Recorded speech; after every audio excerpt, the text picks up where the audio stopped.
Surah yang ke-30 dan 60 ayat daripada Mekah. Ayat Makiyah ni, surah Makiyah. Bangsa Rum.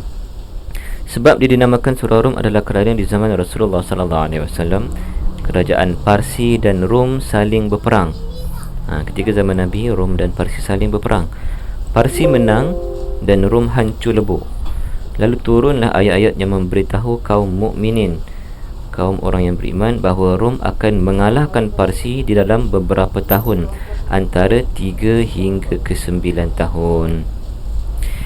Okey, itu kisah yang pertama lah, yang mana Parsi menang melawan Rom sehingga Rom tu hancur lebur. Kat sini ditulis hancur lebur.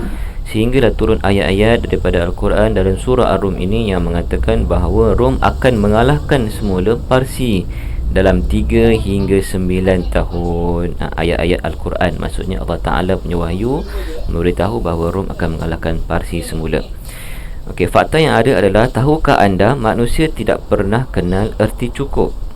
Daripada Ibnu Abbas bin Sahal bin Sa'ad radhiyallahu anhu berkata bahawa ia pernah mendengar Ibnu Zubair berkata di Mekah di atas mimbar ketika dia berkhutbah, wahai sekalian manusia, sesungguhnya Nabi SAW bersabda, seandainya manusia diberikan satu lembah penuh dengan emas, mereka tentu ingin lagi yang kedua.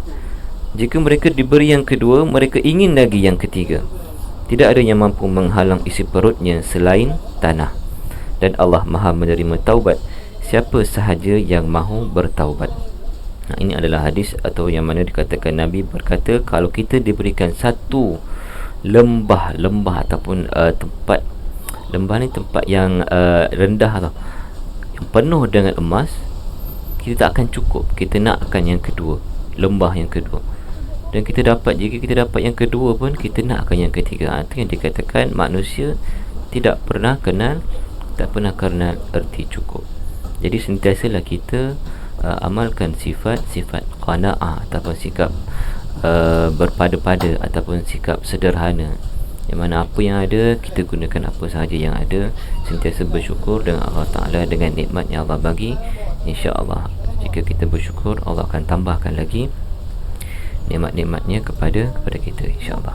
Jadi fakta yang menarik tentang surah Ar-Rum ni adalah tentang kisah, di sini tulis kisah Ribi bin Amir diutuskan oleh Panglima Sa'ad bin Abi Waqqas bertemu dengan Raja Parsi sebelum terjadinya perang Qadisiyah yang sangat besar untuk kita ambil pelajaran. Beliau dengan selama menjawab soalan raja yang bertanya, apa yang kamu bawa? Kemudian Ribi' bin Amir ni mengatakan, sesungguhnya Allah Ta'ala mengirim kami untuk mengeluarkan hamba daripada penyembahan kepada sesama hamba menuju penyembahan kepada Allah Ta'ala. Dia menyampaikan dakwah Islam ketika itu. Kemudian disambung lagi, daripada kesempitan dunia menuju kelapangannya, dan daripada kezaliman pelbagai agama kepada keadilan Islam. Dia mengirim kami membawa agamanya untuk ajak manusia kepadanya. Jadi bertemu dengan Raja Parsi ni adalah seorang panglima yang bernama Ribi' bin Amir. Dia hantar berjumpa dengan Raja Parsi untuk menyampaikan dakwah Islam ketika itu.